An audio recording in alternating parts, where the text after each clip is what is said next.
Assalamualaikum warahmatullahi wabarakatuh. Saya Muhammad bin Muhammad Zukiri dan saya akan buat video reaction tentang dari ICU ke Liang Lahat. Jom.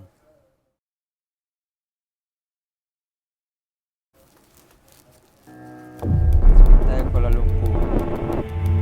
Okey, sampai rumah. Pakcik bertabah pakcik. InsyaAllah InsyaAllah semua dimudahkan. Okey. Kesian ya.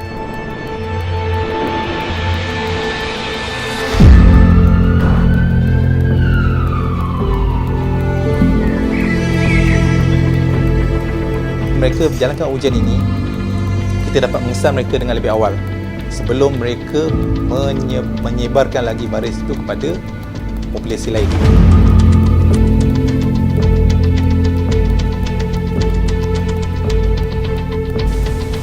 Ya Allah, penuh sangat kau ni. Panas sangat dalam Panas kau ni. Serius panas.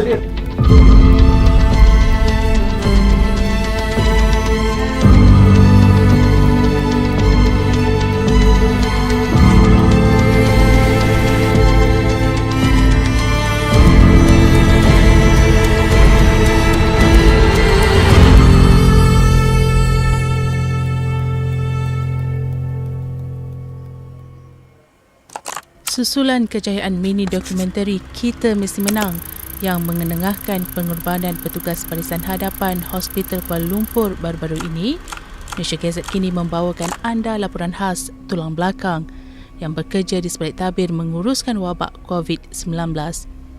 Menurut Pegawai Sains Mikrobiologi Perubatan Jabatan Patologi HKL, Nur Hazmi Rosman, pasukannya juga bersengkang mata untuk menjalankan ujian makmal sebelum seseorang itu disahkan positif atau negatif COVID-19. Sama seperti frontliner yang lain, yang paling terasa ialah apabila sampel yang diterima banyak, jadi kami terpaksa bekerja daripada waktu pejabat hingga kepada 3 shift. Jadi pada masa itu memang terasa penat jugalah sebab nak memastikan semuanya berada dalam keadaan baik, ujian perlu dijalankan pada masanya. Jadi penat tu lama-lama akan terasa jugalah.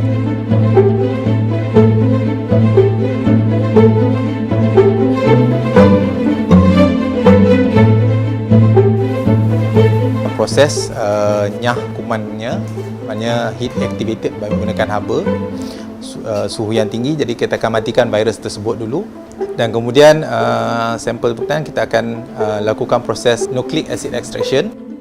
Prosesnya ialah kita untuk mendapatkan RNA virus tersebut daripada sampel berkenaan. Ini part extraction. Kalau kata yang dekat sana tu adalah masa sampel. Dia ada satu part lagi, PCR. PCR tu yang nak tahu keputusan sama ada patient tu positif ke negatif. Kerana kita akan mencampurkan nucleic acid tadi dengan bahan reagent. Barulah campuran tadi untuk sampel kita akan masukkan ke dalam mesin real time PCR kita. Akhirnya daripada itu kita akan buat analisa pada keputusannya dan baru kita dapat hasil untuk menentukan bahawa satu sampel itu sama ada mempunyai RNA virus SARS-CoV-2 atau tidak di dalam sampel berkenaan.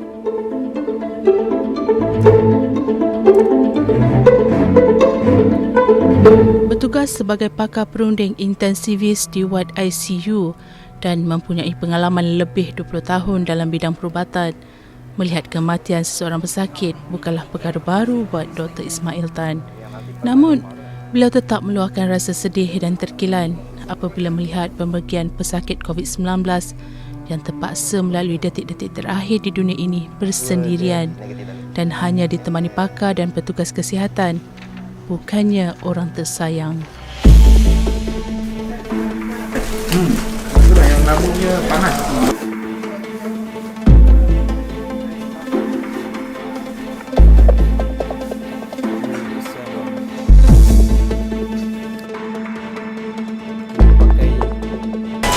Kita mesti kuat.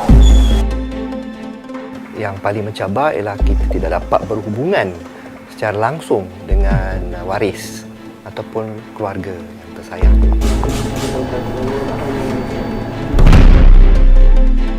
Setiap pesakit COVID yang masuk ke ICU, kita akan update family member setiap hari, melakukan video call untuk waris pesakit supaya mereka dapat sekurang-kurangnya berhubungan dengan ahli keluarga ketika berada di ICU. Puan Mariam, suami Puan Mariam sekarang Encik Kamal berada dalam karantina, pernafasan dia makin teruk. Okey, kita terpaksa masukkan tube untuk mengelakkan daripada keadaannya makin teruk. Encik Kamal, ini isteri di talian telefon. Okey? Buatkan untuk yang baik-baik ni. Okey? Alright, kita kata-kata. Kawan. Tak boleh, kita. Yang mungkin. Okey, kita. Kematian semasa di ICU bukanlah satu event, ia sebenarnya satu proses. So sangat mencabar untuk semua anggota kesihatan, termasuk diri saya sendiri, terpaksa menghadapi saat kematian untuk pesakit. Bila kita terpaksa telefon waris mengatakan yang pesakit yang telah meninggal dunia ataupun akan meninggal dunia, dan mereka akan tanya kita, boleh datang, boleh tengok. Ada yang menangis, meraung dalam phone tu, dan kita tahu kita tak boleh benarkan dia datang. So itu satu saat yang luar biasa. So ada juga beberapa pesakit yang tiba-tiba jantung berhenti dan segalanya. Ya, jantung berhenti dan kita terpaksa buat CPR. Lepas tu baru kita telefon beritahu pasien dah tak ada.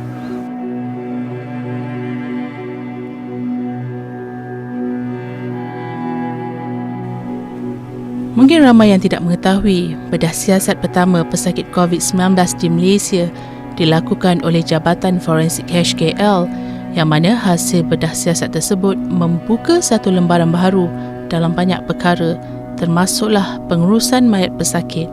Mayat pesakit COVID haruslah dibalut dengan kain putih cotton pada lapisan pertama, dan dimasukkan ke dalam 2 lapisan body bag. Lapisan permukaan luar body bag perlulah dinyah kuman dengan larutan sodium hypochlorite 0.5%. Potensi atau risiko jangkitan daripada mayat pesakit COVID tetap ada kepada orang yang menguruskan atau orang di sekeliling. Hasil penemuan bedah siasat kami yang menunjukkan terdapat virus COVID-19 di permukaan badan mayat pesakit COVID, dan juga terdapat virus COVID-19 daripada cecair yang keluar daripada rongga badan.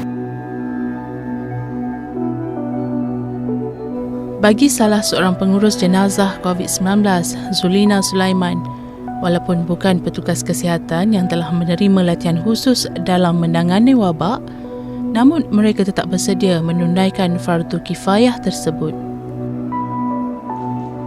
Setakat ni diorang cuma tanya memang waris tak boleh tengok ke, memang tak boleh sama-sama bantu ke. Setakat ni cuma satu diorang tanya, tak takut ke?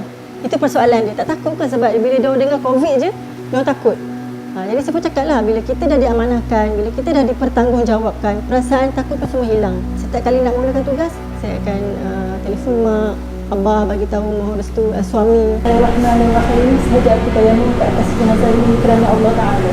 Allah.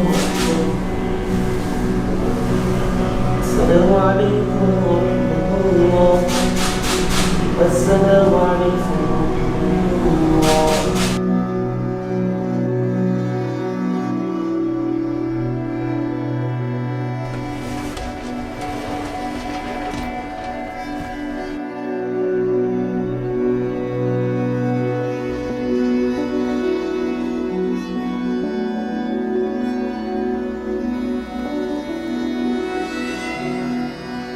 Apabila jenazah tiba di sini, di mana pasukan saya akan memakai suit PPE yang dikendalikan dan ditaklimatkan oleh pejabat kesihatan daerah, di mana kami akan memakai suit itu berpandukan apa yang diterangkan oleh pejabat kesihatan daerah tersebut. Jadi di atas nasihat daripada pihak KKM dan juga pejabat kesihatan daerah, kita diminta untuk tidak mengadakan talqin, hanya bacaan doa sahaja.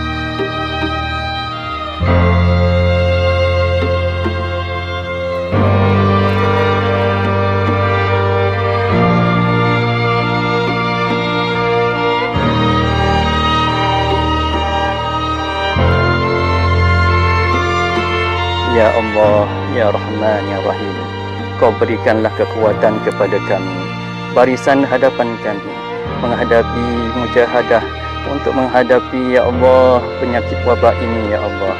Oleh itu, Ya Allah, Kau jagalah kami, Ya Allah. Kau peliharalah kesihatan kami, Ya Allah. Jika ada di antara kami yang sakit, Engkau sembuhkanlah. Jika di antara kami ini ada yang telah pergi menemuimu, Ya Allah, Kau rahmatilah mereka, Ya Allah.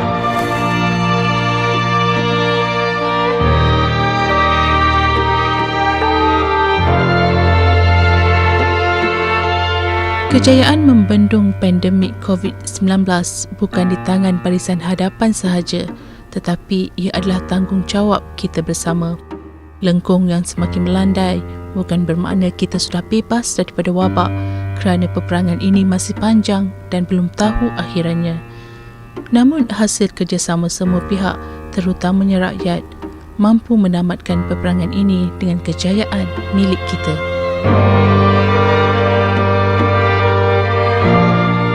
Fight COVID-19. Stay safe. Bantu kami untuk bantu anda.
Banyak pengajaran yang kita dapat daripada video ni, dan terima kasih kepada seluruh petugas hadapan yang banyak berjasa kepada negara, dan kita sebagai rakyat, kita perlu menjaga SOP yang telah ditetapkan oleh kerajaan supaya kita dapat menang daripada perang COVID-19 ni. Sekian, terima kasih.